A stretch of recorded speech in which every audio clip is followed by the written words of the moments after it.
এখানে কি দেখাচ্ছি বলো তো, কড়াইশুঁটি। এই কড়াইশুঁটিগুলো কয়েকদিন আগে কিন্তু আমি বালিগঞ্জে গিয়েছিলাম, দেখিয়েছিলাম যে অনেক কড়াইশুঁটি বিক্রি হচ্ছিলো, তখন কিন্তু আমি কিনে এনেছিলাম। তো দেখো 2 কেজি এনেছিলাম, তার মধ্যে প্রায় 1.5 কেজি আছে আর হাফ কেজি খাওয়া হয়েছিল। আর এই কিছুদিন ফ্রিজের মধ্যে রাখার জন্য একটু এর গায়ের একটু দাগ দাগ হয়ে গেছে, কিন্তু কড়াইশুঁটিগুলো ভিতরে ভালো আছে। তো যাই হোক, কড়াইশুঁটির কচুরি এই যে ঋষভ বলছে ওকে করে দিতে হবে, আজকেই করে দিতে হবে। তার জন্য বললাম ওকে, তাহলে আজকে যদি কড়াইশুঁটির কচুরি খাও তাহলে কী করতে হবে, এই যে ছাড়িয়ে দিতে হবে কিন্তু, না হলে আমার সময় হচ্ছে না। তো এই যে তার জন্য ঋষভ আজকে কড়াইশুঁটির কচুরি খাবে। তার জন্য ঋষভ দেখো সুন্দর করে কড়াইশুঁটিগুলো ছুলেছে, এখন এই কিছুটা ছুলে দিয়েছে আর এখনও বাকি আছে। তো এই যে দাগগুলো হয়ে আছে বলে ও আবার ভয় পাচ্ছে, ভাবছে পোকা আছে, কিন্তু পোকা নেই, দাগগুলো হয়ে গেছে।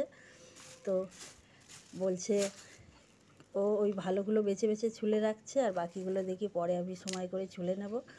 আর এই কড়াইশুঁটির কচুরিটা হবে সন্ধেবেলা, যদি ঋষভ সবগুলো ছুলে দেয়, তাই তো ছুলে দিলেই হবে, না হলে আমার যদি সময় না হয় তাহলে কী করে হবে। তো কড়াইশুঁটিগুলো ছোলা হোক, আমি এখন সময়ই পাচ্ছি না, ঋষভ যতটা পারে করুক, তারপরে দেখি কি হয়। তো যখন কড়াইশুঁটির কচুরি বানাবো অবশ্যই তো শেয়ার করে নেব।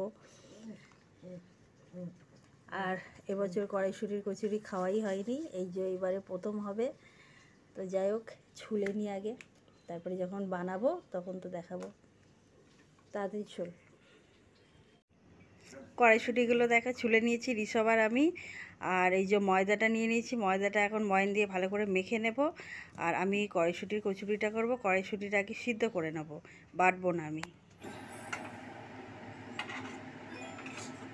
এই যে ঋষভ ওই যে কড়াইশুঁটির কচুরি খাবে বলেছিল, তো এই যে প্রস্তুতি হচ্ছে এখন। এদিকে হচ্ছে কড়াইশুঁটির পুর, আর ওদিকে এই যে আলুর দম হয়ে গেছে, কড়াইশুঁটি দিয়ে একদম কষা কষা আলুর দম। দেখেছো, কড়াইশুঁটির কচুরি খেতে গেলে রান্না করে খেতে হবে, যে রান্না করে খাওয়া হচ্ছে, দেখেছো। চলো পুরটা বানানো হচ্ছে। পুরটা রেডি হলো, এই যে এটা ঋষভ রেডি করে দিল। আর এদিকে এই যে আলুর দমটা একদম কষা কষা করে দিলাম, কড়াইশুঁটি ধনেপাতা টমেটো দিয়ে।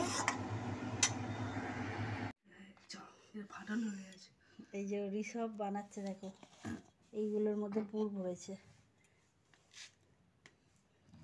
এই 3টে পরোটা হবে, আর এইগুলো এই করব কচুরি, এইগুলো এখন ভরা হয়নি। আর এই যে পুর দিয়ে ঋষভ কত কাজ করছে দেখো, বানা।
এই পরের স্টেশনে বর্ধমান হেঁটে না ট্রেন যায়।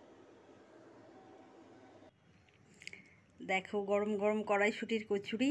তো ঋষভ আর হাজব্যান্ড খেয়ে উঠে গেছে, এখন কিন্তু আমি খাচ্ছি।